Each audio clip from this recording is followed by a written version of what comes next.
Hi friend, welcome to my channel. তোমরা সব কেমন আছো? আশা করছি ভালো আছো। এটা কি বলো তো, দেখতেই পাচ্ছ। এটা কি অনেকেই জানো, পিঠে বানানো হবে তার সরঞ্জাম। এখন নারকেল গুঁড়ো, ডাল।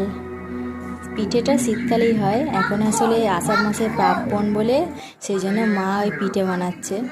দেখো পিঠে বানানো হয়েছে, এগুলো কাঁচা পিঠে। দেখো আমার ছেলে পিঠে বানাচ্ছে। হ্যাঁ। কি বানাচ্ছো তুমি?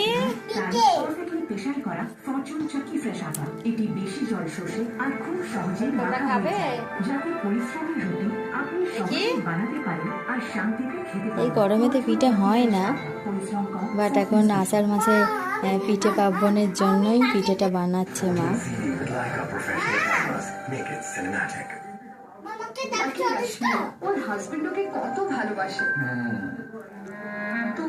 দিদা নাতি মিলে